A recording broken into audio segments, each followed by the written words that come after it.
All right, everybody, and welcome to Building SaaS on AWS, the SaaS Factory's premier show for SaaS on Twitch. My name is Bill Tarr. I am a self-proclaimed SaaS evangelist and partner solutions architect with the AWS SaaS Factory. And on this show, we learn about our journeys to SaaS. We talk to SaaS builders who are in the process of building SaaS. We talk to SaaS competency partners like nClouds, who we have on today, who help our customers to build SaaS. And we learn about the best practices and techniques for building great SaaS on AWS. So on today's episode, we're going to talk about the manufacturing modernization journey that nClouds and OperationsRx took together. And we're joined by Carlos Luna and Alex McPherson. So Alex, why don't you go first? Feel free to introduce yourself, talk about your company, and a little bit about your background so people can get to know you a little bit. Great. Thanks, Bill. So I'm Alex McPherson, Director of Technology at OperationsRx, and I'm also a co-founder of a software company called Cloud Analytics, which is basically an offshoot of our management consulting company, OpsRx. And we focus on supply chain optimization and manufacturing. So we kind of go all throughout North America, Europe, Asia, and help companies get visibility into their supply chain, figure out how can they best meet customer demand, which we all know in the last couple of years has been quite a challenge. So we kind of bring a new kind of angle to it, really emphasize simplicity and use AWS to do it. Nice. And Carlos, why don't you tell us a little bit about yourself as well? Yeah, sure thing. Carlos Luna, Senior DevOps Engineer over at nClouds. I am responsible for the implementation side of the house for our SaaS migration team internally, and also assist with solution architect. I run through the SOWs and generate roadmaps and project plans to be used for SOWs as well. That's statement of work there. And started out 2015 as a help desk engineer, graduated from Metro State University with a computer science degree. And I've been consulting since about 2018, so right before I graduated there. And I've worked in various areas of consulting, including the state of Colorado, large telecommunication companies. I've also worked with small and medium-sized businesses, and a lot of my expertise has lied in automation, CI/CD, pipeline automation, as well as configuration management automation, and then tons of experience with migrations and containerizations of both large workloads, small workloads, microservices, not microservices, right-sized services. And so, that's me. Nice. And clearly, unless we named the show really badly, you guys have met before and you've worked together. So why don't you tell us a little bit about when you guys met and how long you've been working together on these projects? Yeah, I mean, we've been working with nClouds for, I think we said 5 or 6 years now, maybe 7 years.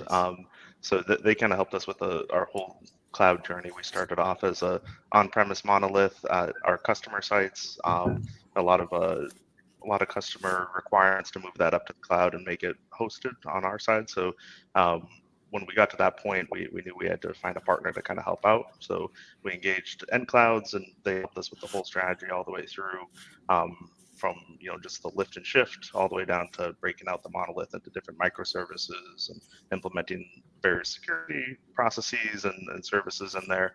And then I met Carlos earlier this year. He's been helping out quite a bit as well with a lot of the initiatives. Nice. Yeah. I had the pleasure of meeting Alex over at in March, about a couple of weeks after I started AWS Solutions Day in New York. That was a lot of fun, and we worked together. We got to study. I got to study in particular Alex and OperationsRx's use cases and the what is it? Sorry, long day. The case study. Wow, excuse me. I'll get there eventually. The case study that we had published for OperationsRx, and so that actually brings us over to SaaS. I was able to study that and present at the AWS Solutions Day with Alex, and that day in particular focused around ECS Fargate, ECAS. It was pretty neat day. You were able to split off and do 2 different types of tutorials or workshops if you wanted to do that. And yeah, that brings us into SaaS. Nice. Nice. And so, I mean, thinking now a little bit about OperationsRx and what we're really talking about here, Alex, why don't you tell us a little bit about your use case in terms of what the business is of the application we're talking about? I know you guys have more than one line of business, but let's talk a little bit about this manufacturing and supply chain use case that you've mentioned already. Yeah, so manufacturing is really one of the last industries to adopt any new technologies out there. So they're always kind of behind the ball. We hear a lot of what cool companies like Tesla and Amazon and Toyota are doing out there with big data and automation and things like that. But a vast majority of manufacturing companies are really running systems that are 20, 30 years old. It's very business process driven. So it's a lot of being able to just make things work out on the manufacturing floor. Technology is kind of an afterthought in a lot of those businesses. It's a way to just kind of make the financials run. So when we were kind of getting into developing solutions for manufacturing distribution companies, we had to come from that kind of angle. We needed to make sure that we had a simple solution that could drive a lot of benefit and give some visibility to those businesses. So a lot of the times it's really balancing, how really balancing how complex you want to create a solution in order to solve that problem. So yeah. Nice. And yeah, Carlos, you mentioned that you were familiar with the use case and you talked already. I've heard you say containerization a couple times. I'm going to guess this is a containerization workload story, right? Tell us a little bit about it from your perspective as you think about manufacturing and this customer use case. Yeah, absolutely. So I'm gonna love to get into my favorite part, which is making Alex explain where they first started, because I think it really illustrates the journey that is becoming a modern SaaS type company. And so, but I think it's important to establish the context of why you want to modernize and why AWS and in general, like it is, you do see a lot of companies are both, companies in their own industry, but also they're tech companies. And that is because being a modernized tech company allows you to be to compete at the highest level, and it gains you the competitive advantage there. So that I think that is important to set as context. And I think as we go through this, I'm going to make actually Alex jump into it, like where they first started. I don't have any illustrations on where they first began, but I do have diagrams there to share with you all where we ended up and how we got there. We all try to forget where we started. Like we don't want to go back. We'll just show the new stuff. Like that was always like that. It was always like that, right, Alex? Yeah, absolutely. So I mentioned it briefly that we were an on-prem monolith. So our business originally was consulting. So we figured out how to implement business processes in order to help manufacturing companies. Kind of from that, when I joined the business about 12 years ago, we started adding technology to that.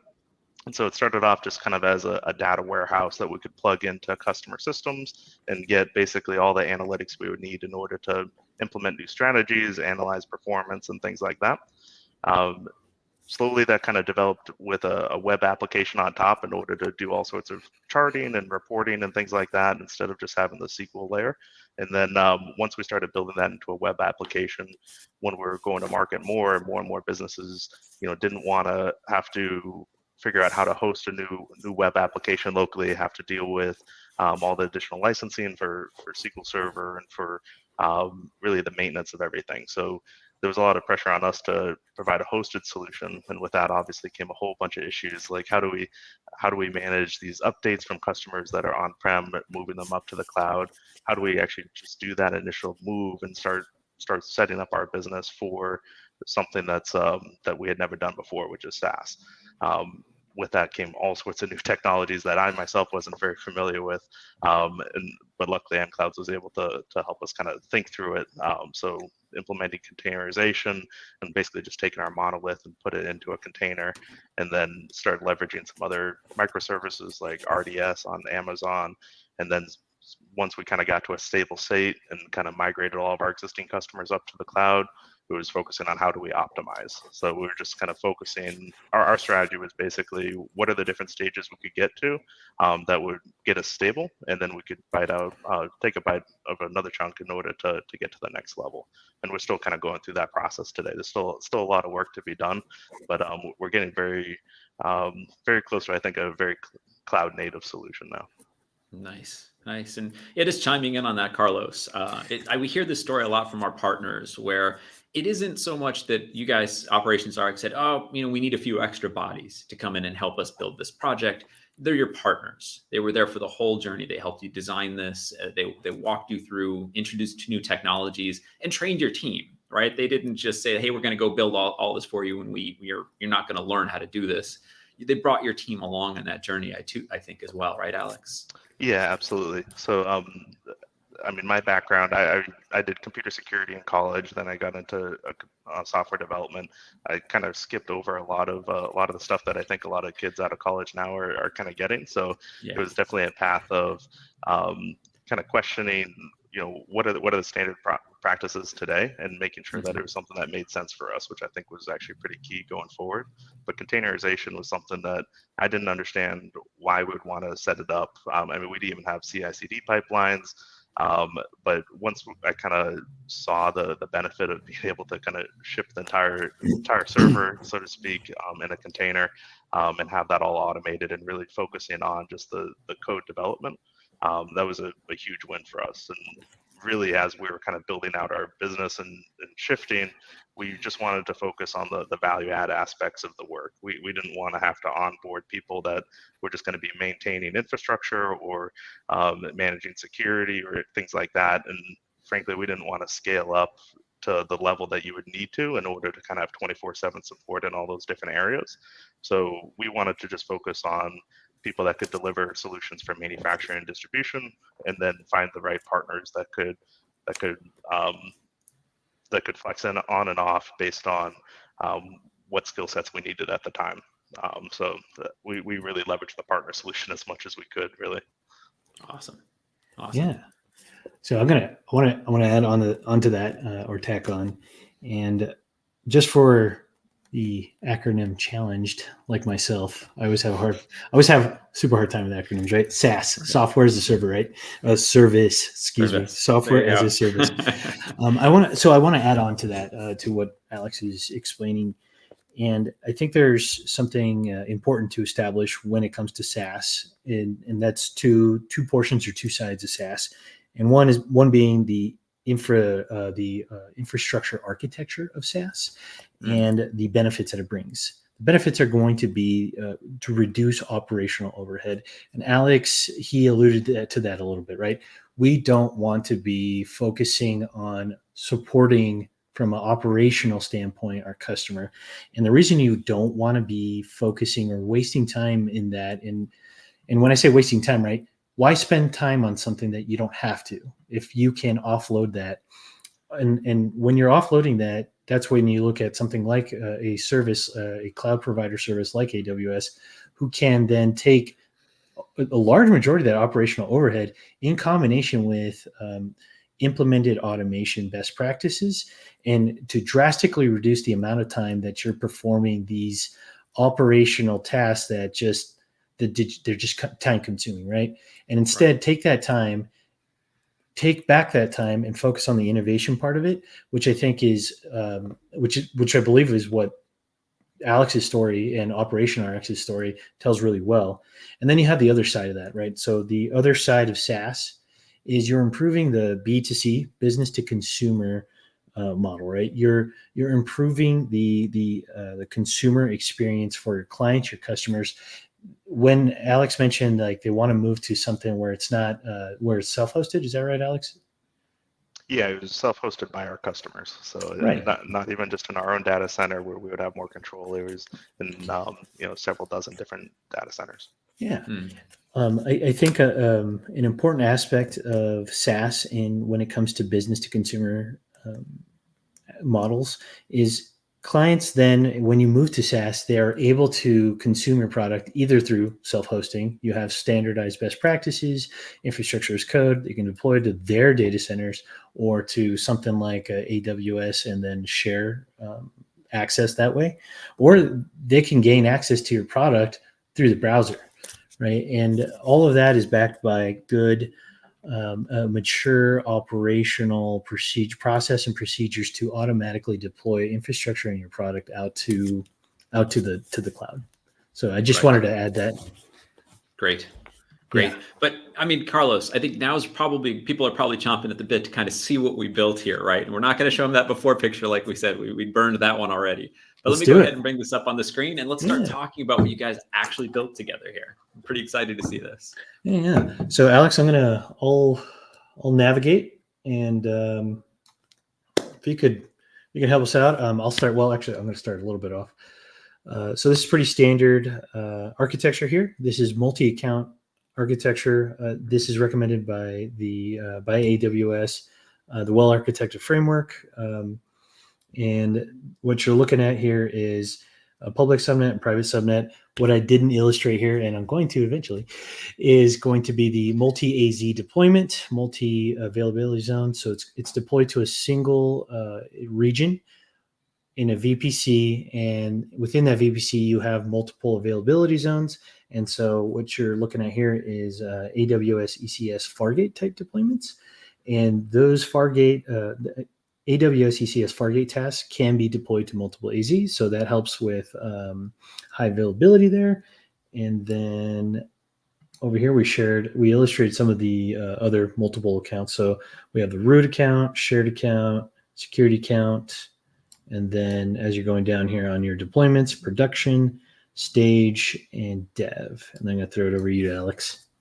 Yeah, so our dev stage and production accounts are all identical. That was really important to us in order to ensure that we could reproduce things. And also when we had production issues and we needed to get a production database to our developers, we wanted to make sure that we could copy a database out, cleanse out any confidential information, and then move that into a development environment for them to do some testing as well.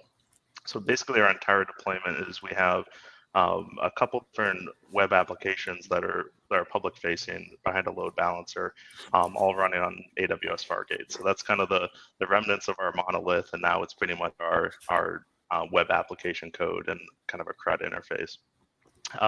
We split out the backend into several different microservices. We have just kind of the nature of a lot of the work that we do. There's a lot of batch processing that we need to do on demand as well. So if you're kind of thinking about supply chain and you've got 100,000 different items at 20 different warehouses, and you're trying to evaluate where's our demand, where's our supply, what's our forecast, there's processes that are running in order to calculate and balance everything out there. So that's an example of one of our microservices that's kind of going through and calculating our net requirements throughout the supply chain. We launch all of that work through queues, so using SQS. So we have several different queues that basically our web interface would schedule work into. We have another kind of cron service that's running for anything that needs to be pre-scheduled, and that just is adding work to the queue as well to be consumed by the microservices. Mm-hmm. Also, one of the big things that we do is everyone wants data exported to Excel.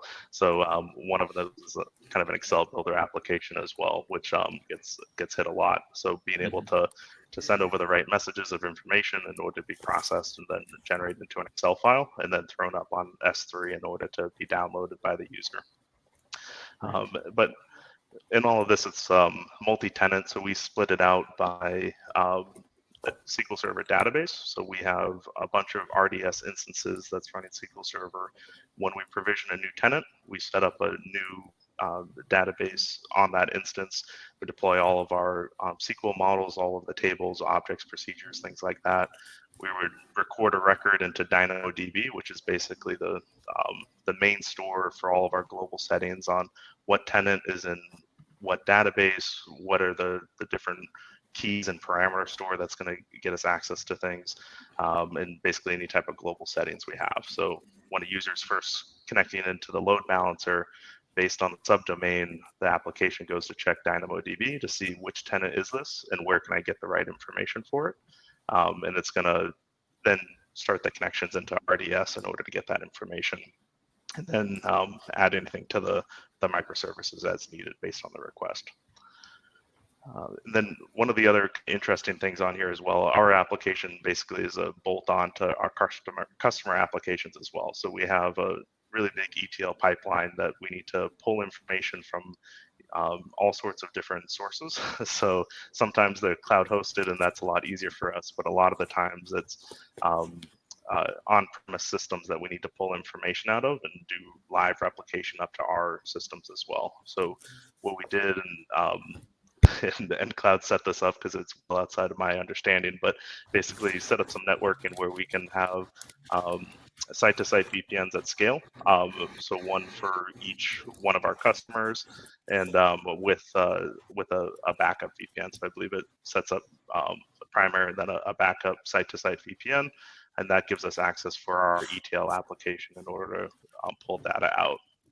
In a lot of cases, we're also using Amazon DMS for that live replication up from different sources. But some of our customers are running like old IBM mainframes, like from the 80s and 90s, and so we do have custom code that runs in order to pull that information out. So it's always a lot of fun with these types of businesses. But yeah, that's kind of the gist of how our application is set up and how we're pulling information and how we kind of load balance everything through.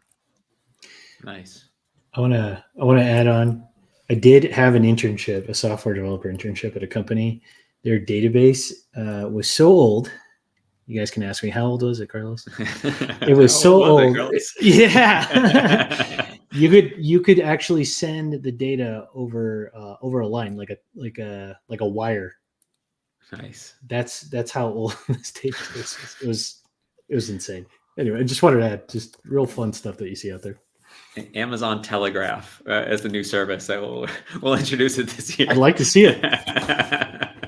This is great. Hey, Carlos, double click one more time into this and let's get a little bit closer look at just the production account here in case anybody's sort of looking to see the details. But yeah, I think everyone can sort of see the layout here, and it's very interesting to think about the amount of data that's flowing out of all of these individual manufacturing facilities and into this very modern architecture, landing in DynamoDB and RDS and all of these very modern pieces. It creates this sort of nice juxtaposition of the historical data living on these old machines versus this very cool and clean modern architecture, all connected by ETL, right? All of this data just flowing up into the cloud is pretty amazing. Yeah. And what I'd like to add to this is, so this is a great illustration of why you're seeing a lot of reduction in operational overhead. Now, I do want to answer one question, and I'm sure a lot of people ask me this. It's like, why do you want to have multiple accounts? Isn't that more to manage? Isn't that more difficult? And you'd be surprised because just a little bit of a sneak peek towards the demo time. I'm going to illustrate how easy it is to stand up and manage multi-account architecture, as well as manage users, permissions, and all that good stuff.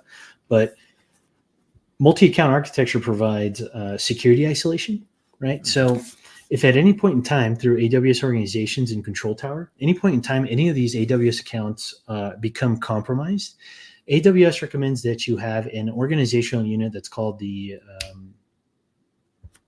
what is it called? I did forget that. It's basically like an organizational unit to isolate compromised accounts, right?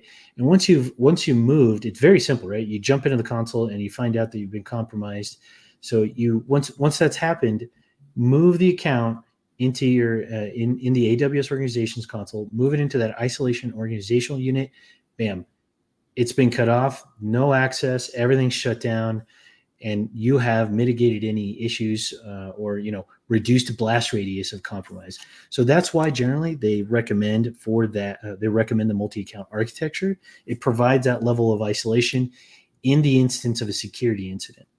And then on top of that, Alex alluded to it earlier. They have these accounts are all they are all identical. And that's because you have on the background or in through your automated process and procedures here, you have standardized deployments. And so that speaks to a couple things. One, you have disaster recovery. One of these accounts, for some reason, goes down. You're able to stand up another account and point and shoot, basically. You're able to point and shoot to a new account, get up and going within hours, not days. And so I just wanted to touch on that there. Yeah, and we actually just finished one of our disaster recovery tests where we're doing exactly that. And Oh, and one of the accounts that we have as well, besides the dev stage of production, is just disaster recovery. So we mirror all of our backups to a separate AWS account as well, and make sure we set up the permissions correctly where that's a break glass account. So if someone logs in, we're getting notifications that, hey, someone logged into this account with admin access or write access, and so we know that there might be a compromise there. But the idea is that we lock that down as strongly as possible with the latest backups from all of our production servers, all the data. And then we run a test twice a year to make sure that we can restore full production into a new AWS account, even in a different region if needed, with all of our data and those live replications. So, and yeah, it's amazing what you can do with infrastructure as code. Another new thing that I didn't understand 6 years ago when we first started, but super powerful, and it makes that almost trivial for setting up the test if you architect it correctly.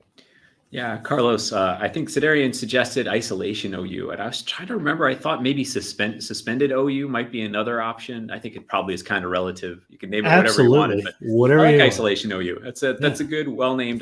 So that's the new official AWS standard, everybody. Isolation OU. If it wasn't before, it is now. Thanks, Sidarian. Yeah, thank you. Yeah, it sounds like the SAT OU, right? It's isolated. And if I may, I'd like to then jump into the managed services here that are reducing your operational overhead. I think what AWS does like a great job of is hiding the immense complexity of standing up an entire environment, right? When you think of it from a bare metal perspective, like an actual data center, you're talking about networking, you're talking about actual server configurations that are happening. These you see here that there are VPNs being established. So AWS offers like a wide variety of what they call managed services, and you'll see here customer RDS, DynamoDB. You have the SQS. You have AWS ECS, site-to-site VPN, VPN gateway. And so all these touch on things such as, so ECS will do container orchestration for you. It's examples of container orchestration that you can use on your own out in the wild. Docker Compose, Docker, those are great to use locally on your machine, but I wouldn't necessarily rely on those, right? If you have a production system and you have Docker Compose installed on like a production server on a bare metal server, right? Not so great. SQS, they offer that for event-driven architecture. Is that right, Alex? Is that why you implemented SQS? Another thing that's really, they have high availability. They have the, they're available. I don't know. I forget if it's 99.999 or 99.99999. I forget which one it is, but it's always up. Right. Database management. And this one, I'm going to throw it over to you, Alex. I love when you were explaining to me how you're able to get customer databases up because of your infrastructure as code, because of, you alluded to it, to your AWS backup services that you use. If you could talk to that. Yeah, absolutely. I mean, the kind of as we were setting up all of our infrastructure and prod stage and dev, we were identifying where's all the different fail points, right? So what's all the crucial information that can't be kind of replicated from code or from wherever. So it's our S3 data, it's our DynamoDB information, it's our RDS backups, which is nice as the point in time recovery, so that we can mirror out, and then our some of the stuff in our parameter store as well, because we're hosting credentials for client networks as well, like client systems. So we identify those as pieces of data that we need to make sure that we can replicate out and stand back up in another account if need be. So we're basically just, when we do these tests, we set up a brand new, fresh AWS account, and then apply all of our Terraform to set that up, and then run our scripts in order to deploy from the latest backups and restore everything that we needed to. So automation was always key for it, and we basically just want to make it so the least amount of human intervention possible in order to get things set up. Because the moment that you start having kind of decision points on how you do things, that's where things get forgotten when you're trying to stand up infrastructure again, and that's where you run into a lot of unplanned delays that don't happen in the scenario but happen in real life. Right. I did see, first of all, COBOL for life. Good job. That's crazy. Essential 138 asked about the dev SQS. Alex, did you want to touch on that? Yes. So right now it's actually shared amongst all the devs. We have a pretty lean development team, so we have 5 or 6 devs that are working on it. But it would be super easy if we needed to in order to have another dev account, right? So we would just be setting up identical. So if people are working on things that could be conflicting in that environment, we could just set up a separate dev account for a specific team or for a specific developer, and they would have everything that they would have in that shared account. Nice. And one thing that we didn't mention here also, we have a shared account, which is where we have our CI/CD pipelines and really anything that's being used across all 3 accounts as well. So so when we're talking about our dev account, that doesn't have our source control or anything like that, and we're using code commit, code build, code pipeline, so that all of that's in a separate account. And people smarter than me set up the permissions in order to make that all run. But that's what's triggering everything to deploy to the different Fargate instances in prod dev. Is this a GitOps flow that we're looking at sort of on the right-hand side here, Alex, just off the screen, or? Yeah, so just our Git commit strategy. So we have our basically each time we do a deploy to our dev stage or prod branches, it's going to deploy. It's going to build the new Docker instance, save it in ECR. It's going to do the security scan that it does for any CVEs. It's going to run CodeGuru as well, so we run that in order to get any type of insights when there's a pull request for any optimizations or bugs that we might have in the code. It's going to build the Docker image and then deploy it out to whichever Fargate instances are tied to it, so dev, stage, or prod. Nice. We've got another question here too. Are you using centralized AWS backups from the organization account or admin permissions, as he corrects, to the shared account? I'm not too familiar with the details behind it, but yeah, go ahead, Carlos. Yeah, I'll help you out for sure. So this standard this structure here. So the way that it works is generally what I do is you'll use AWS IAM Identity Center, and AWS IAM Identity Center has permission sets, users, and groups. So you're going to use that as your standard single sign-on mechanism. That's where you're going to add users. Those users are then sent credentials, and then they have the ability to sign into your AWS accounts based off of permission sets. Permission sets are basically the combination of the user, group, and the types of permissions that they have assigned to them. And so what that means is someone assigned within AWS Identity Center would then get assigned some type of permission that says you have access to this shared account with this level of permissions. For example, one of the they have like these default IAM policies and permissions that can be assigned to a group. So we will call that group like the developer group, and the name of the IAM policy is the power access policy. So you assign the group and the permission set to the shared account, power access policy, and now those developers or users that have been invited might be developers, might be somebody that's doing auditing for billing, whatever the case it is. That's how they gain permissions. And so AWS Organizations is going to be hosted on a whole different account. The AWS account is going to be the management account. So generally that is reserved for things such as AWS Organization, or it's considered the payer account. So this shared account is going to be separate from from the centralized AWS account that you mentioned here. Organizations account. Yeah.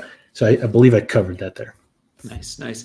If I can just interrupt real quick, Carlos, I do want to reintroduce the show to anyone who is joining us late here. This is Building SaaS on AWS, Modernizing Manufacturing with OperationsRx and nClouds. We're already deep into the conversation here, showing some diagrams, and I think we're just about to jump off into a demo here pretty quickly too. So if you're just joining us, we've had a really good show so far, but hang in there. We're going to start seeing some actual action happening on the screen here in just a minute too. So welcome. Yeah, definitely. And before we jump to the demo, I just want to make sure, Alex, if you want to cover on some more points, I want to make sure you get that time. All right, just one thing that came to mind while it's on the screen here as well, but we found AWS config to be super helpful as well. Oh, yeah. Just automating the compliance aspect of things. I think most people would agree that it's very easy to get rogue resources set up and all sorts of different AWS accounts that you forget about, that they're not configured securely or properly. So being able to deploy compliance packs like the High Trust or NIST 853 or ISO 27001, PCI, things like that, and then have it be able to scan all your infrastructure, all of your resources to make sure that that you're in compliance with certain rules, and being able to set up lambdas, which is one of our next steps as well, to have any custom rules that you need deployed in there as well. So now you're just managing by exception, even when you have thousands of different resources out there.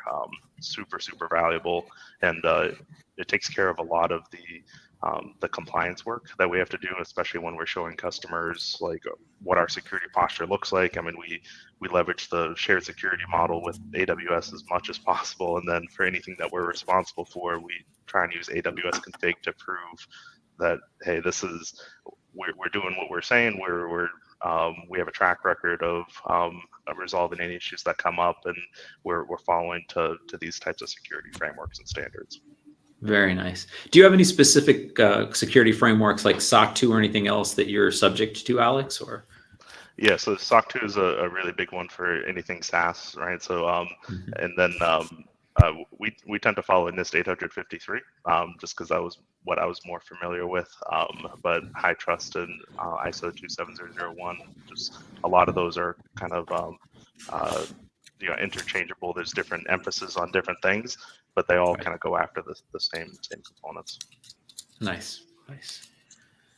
Now, I think it would be a tragedy not to cover this, Alex, but if you could share with us, because, wow, 37 minutes went by super fast. Please tell us, like, modernizing your company, moving to AWS, working with us at nClouds. Please tell us, like, how much time did you reduce the customer onboarding time? Like, I know we always, this is like our favorite part. Please tell us about that. Yeah. So for software companies like us, it's pretty common to do a deployment in like 3 to 4 months. So if you're deploying like JDA or some other types of SAP analytics, 3 to 4 months is a typical timeline. That's kind of where we were at before. Once we set up everything in the cloud and we automated our orchestration, including integrations into customer systems for the top 10 different systems that we integrate in with, all the database deployment, things like that. We took that 3 to 4 month timeline down to less than a week. So that had huge benefits, obviously, for impact on the project. So customers being able to see value much quicker.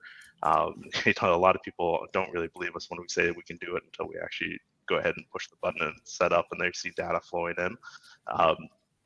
But that also made it so we're more affordable for a lot of businesses. So there's a lot of, in manufacturing, a lot of people are very cost conscious. So there's a lot of private equity groups out there that are looking for a return on investment, and software is not a great place to see a firm return on investment. It's very difficult to try and articulate it. So being able to come into the market at a lower price, be able to drive those results quicker. And then the same side for us, being able to do more with less resources is super helpful. And again, just having people on our staff that's focused just on delivering these solutions and doing these implementations rather than all this other overhead. But yeah, a vast majority of our projects are up and running within a week. Nice. Yeah. Nice. Excellent call out. It's freaking amazing. And I think the other one that we like to talk about also is when after we did our lift and shift, and we then moved to ECS with the EC2 backed ECS, and then we finally went to Fargate. I mean, through that whole process of modernizing our application, we reduced our AWS bill by 50% as well. So that just had even more compounding benefits. So we've been really happy with the journey, and it's just a matter of really going simplicity first. So we wanted to use everything AWS until there was a reason that we needed to go something else. So we wanted to stay in the AWS ecosystem, just because external integrations are points for breaking. There's issues for security. It's more complexity. So let's just try and stay as simple as possible. Leverage microservices as much as possible, unless if there's a good reason to go outside. And that was kind of one of our core philosophies. Nice. All right, and onboarding, that's your cue, Carlos. I heard onboarding, and I think that's one of the crux of your demo, right? Let's see some stuff start to fly on the screen here.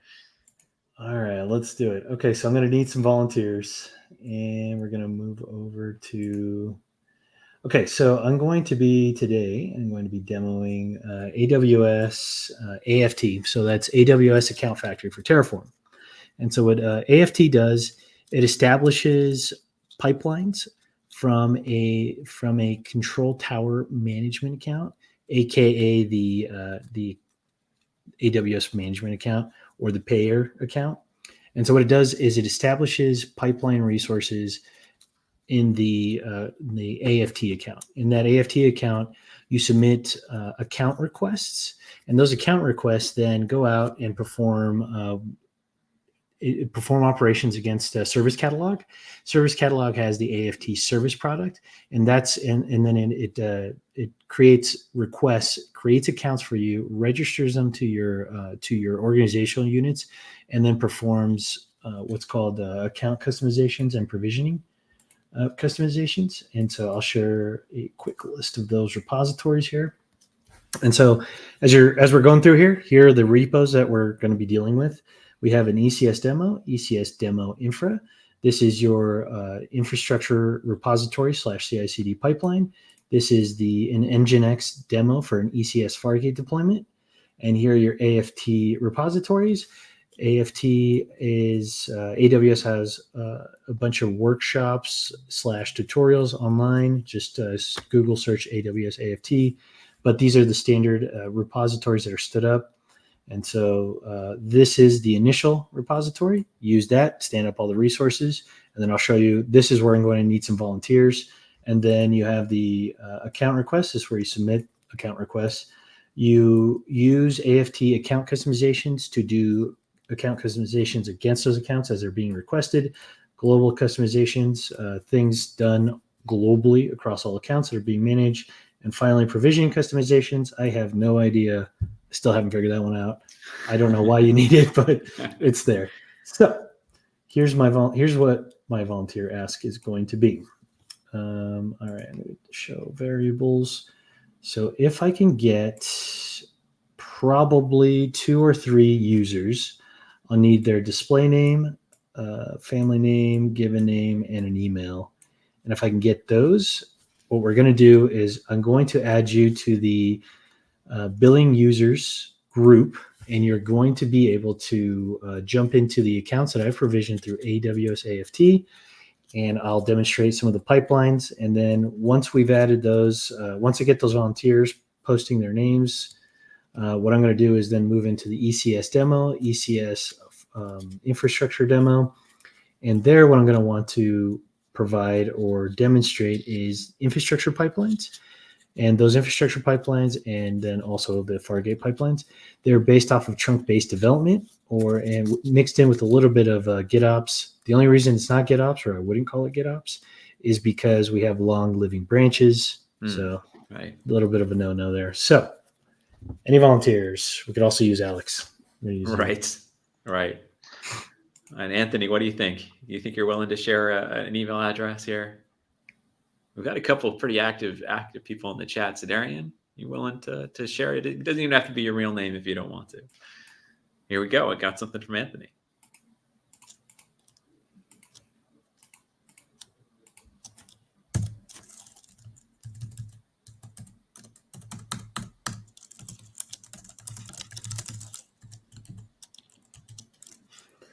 There we go here.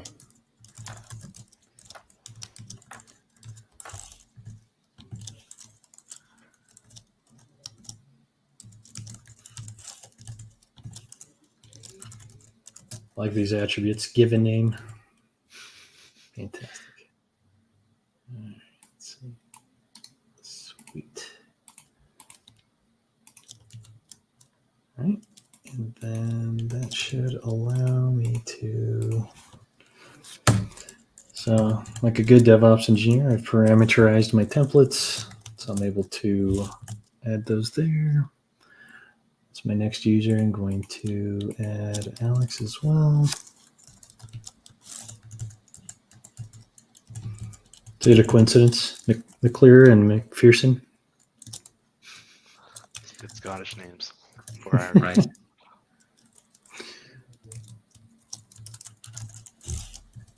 Highlanders.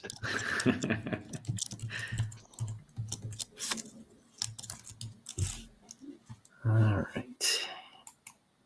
Is it, Alex, is it? Yeah, just Alex at OperationsRx.com. Everyone, make sure you email Alex. Yeah.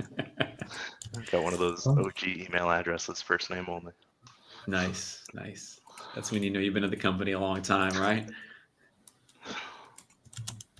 All right, we'll start there.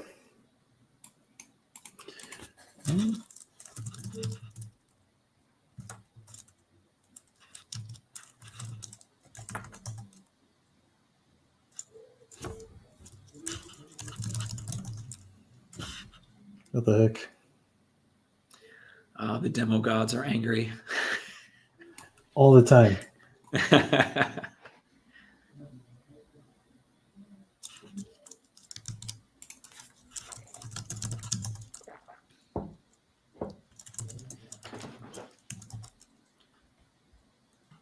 Oh, wow. That was very short-lived. Hmm.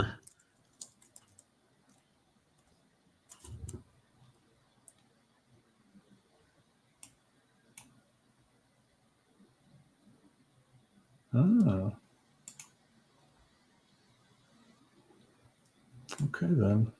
Live debugging, everybody. Here, this is how the sausage is made.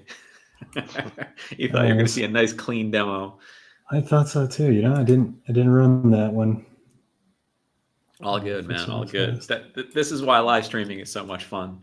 Somewhere there's someone in the audience going like, "Yep, Dad did this. This is how my demo I got went." that same error.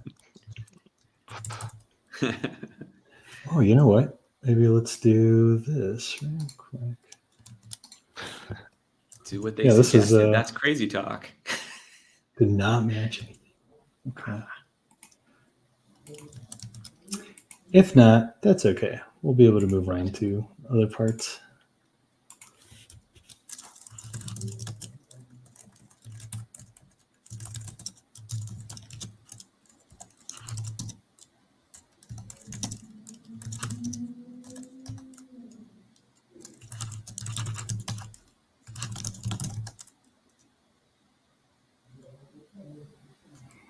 Maybe. It's thinking about it. It's thinking trying. about it. It's definitely trying. All right. Well, that'll be that. All right. Let's go ahead and get into it. All right. Okay. So what we got here? So this is the AFT module. So you pointed at the Terraform AWS control tower. Oh, hey. It went. It did go. Oh, of course, this is not going to work. But you know what? It's easy.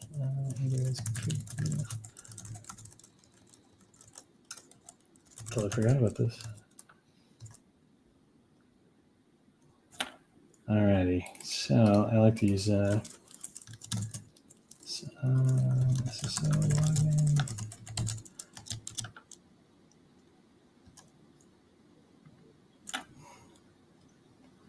All right, just be a minute here. Just got to get some credentials. Okay.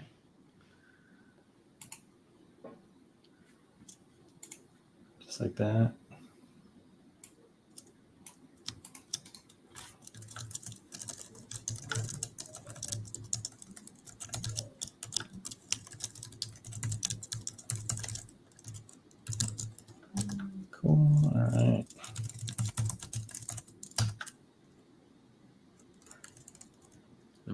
truth. All right, so this is going to take a minute because there are over 300 something resources that are provisioned.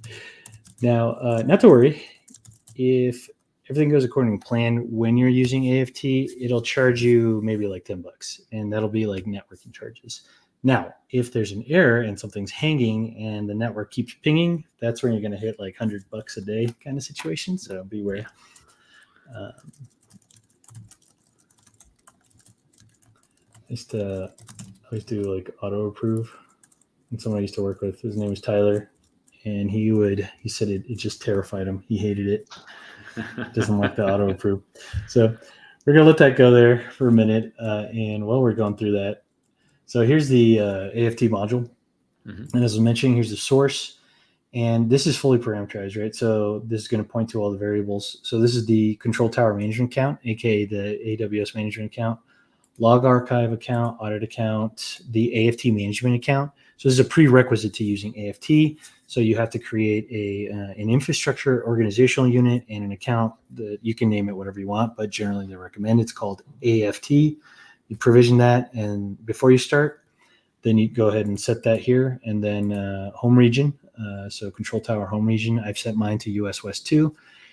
Big point here when using AFT, make sure you know what your home region is, because if you accidentally set it to 1 and it's not your home region for control tower, you're going to cry.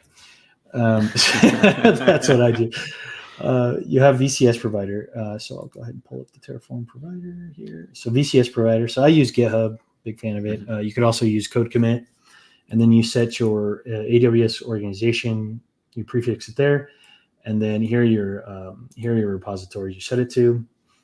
Make sure you update the Terraform version. I am up to 1.5.5. I know we're all a little mad at Terraform right now, so we'll take it for what it is.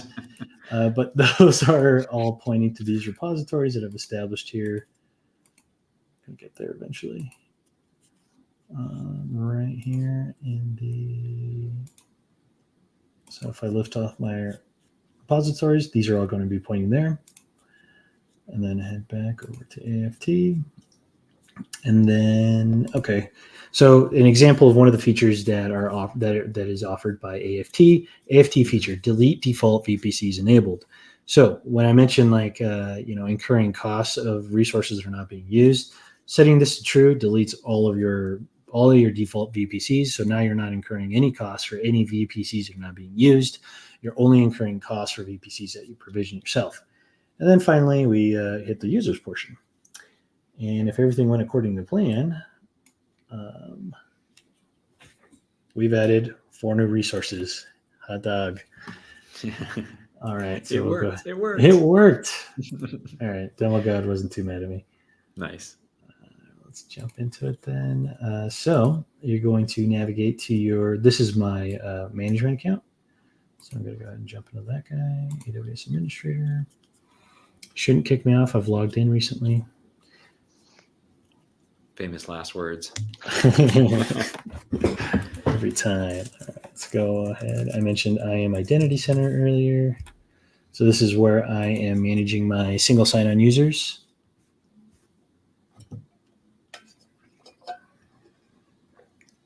Something I was sad about, it doesn't automatically send emails, but easily fixed once they're provisioned. Send email verification link, send it. And Alex, if you can confirm for the audience whenever you receive that, it's going to ask you to set up MFA. Also a neat little security feature. You automatically set multi-factor authentication. All right, with that being said, there is that. Cool. Yep, got the email. Nice. See? All right, cool. All right, then we'll move on to, all right, let's go to the customization. It's going to be right here. Okay, so in my AFT account request, so I'm going to jump over to my account request. So I've used a combination of SSM parameters, and so that is the way that you can exchange information that you need to pass down to other accounts or target accounts or any other configuration customizations that you need to use values to condition on. Mhm. And so this is what an account request is going to look like. You basically point to your, you name your account request, and then you point to this module that AFT has you pull into your AFT account request repository. And what you're going to see here is I am able to assign. This is how I'm assigning those groups or permission sets based off of these custom fields that I'm giving it. And so it is going through these custom fields on the AFT account customization side of the house. And what I'm doing here is it's going through and then assigning those permission sets. And so what that means is once Alex and Anthony, once they have both set up their MFA, immediately on sign-in, they're going to see their access to which accounts they have. And so they should have billing permission level access to these accounts, which have already been provisioned beforehand. Nice. Nice. Carlos, we are down to the last 4 minutes here. So let's wrap up the demo so we can just sort of say our goodbyes and everything at the end here and leave a minute to say where they can follow up with nClouds as well. Absolutely. All right. I'll get to my favorite part. So worker account. So we didn't get to the CI/CD pipeline. Sad day. But with AFT, one of the most powerful mechanisms that you can establish here is OIDC. OIDC providers. The way that I have this architecture laid out is I use an OIDC provider in an InfraWorker account. That InfraWorker account, it is able to, it establishes a trust permission with your CI/CD pipelines. And so you no longer have to use any keys or manage keys to gain permissions. Instead, you use OIDC, STS, and now AFT here establishes that in my accounts. So the worker account now has an OIDC provider, and all workload accounts or target accounts, they have an IAM trust policy and a role to allow the OIDC pipeline to assume roles and then perform work against those target accounts. So it's pretty neat stuff there. It's awesome. And yeah, I wish I could get to the rest of it, but we'll have to have you back on. Goodness. We'll do another session, Carlos. Yeah. This is pretty exciting stuff, but Absolutely. real quick, I mean, so everyone has Alex's email address, so they can all follow up with him if they want to. But Carlos, nClouds, is there any place that you guys are going to be where customers could link up with you if they're interested in talking to nClouds and finding more about what you do in these type of solutions? Yes, Nope. Okay. I was waiting for Amy to get that back to me. No, Okay. Hit us up on LinkedIn though. Okay. nClouds on LinkedIn. We post all of our events there. I actually speak often downtown Denver Metro State University, and I'm also a current student at CU Denver. So if you're ever in Colorado and you're down in Denver, hit me up. I like to go down there. I like to speak to the computer science students, and I like to scare the bejesus out of them, but also try to encourage them and try to let them know that, hey, we're out here and we're here to help you. So just show them your demo. See, everyone makes mistakes. It has challenges, right? Well, yeah, no, it scares people. It's kind of funny. Right. So it's all good, man. Hey, great job for both of you. Thank you very much for coming on. If everyone who has been watching, this has been Modernizing Manufacturing with OperationsRx and nClouds on building SaaS on AWS. I hope everyone enjoyed it, and we look forward to seeing you in a couple weeks. Thank you, everyone, and have a great evening. Bye. thank you. Thank you. See ya.